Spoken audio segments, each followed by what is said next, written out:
എന്തോമ്മേ പ്രഭാകരൻ പറഞ്ഞത്? നല്ല കാളയാണോ? അമ്മയോട് പ്രഭാകരൻ പറഞ്ഞു. എന്നിട്ട് അമ്മ ഇതുപോലെ വഴി വെച്ച് ഉപദ്രവിച്ച് ഇല്ലേ? ഉപദ്രവിച്ച്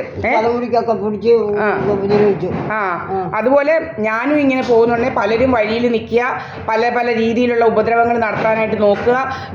ഇതുപോലെ ഈ സുബ്രഹ്മണ്യൻ എന്ന് പറയുന്നവൻ ഇന്നലെ പറയാ ബ്ലോക്കിൽ കൊണ്ടുപോകണമെന്ന്.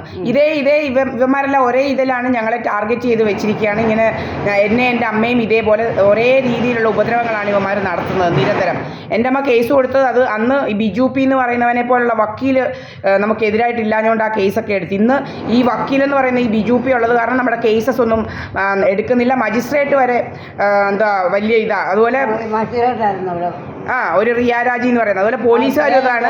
പോലീസുകാർ ഇവിടെ വരെ വരും, വന്നിട്ടങ്ങ് പോകും. അല്ലാതെ അവർ യാതൊരു നടപടികളും എടുക്കാതെ പോവുകയാണ്. പിന്നെ എന്തിനാണ് ഈ 100 വിളിക്കുന്നതെന്ന് നമുക്കറിയത്തില്ല. ഈ 100 എന്ന് പറയുന്ന സംഗതി എന്തിനാണ് വെച്ചിരിക്കുന്നതെന്നൊന്നും അറിയത്തില്ല. അതുപോലെ എൻ്റെ അമ്മയെന്ന് പറയുന്നത് 88 വയസ്സുള്ള ഒരാളാണ്. നമുക്ക് ഓടിച്ചാടിയൊന്നും പോലീസ് സ്റ്റേഷനിലോട്ടൊന്നും പോകാൻ പറ്റത്തില്ല. പറ്റുമോ അമ്മേ? അതിനാണ് 100 വിളിക്കുന്നത്. ഇവന്മാർ ഈ പോലീസുകാർ ഇന്ന് വരെ എന്തെങ്കിലും നടപടി എടുത്തിട്ടുണ്ടോ നമ്മൾ വിളിച്ചതിന്?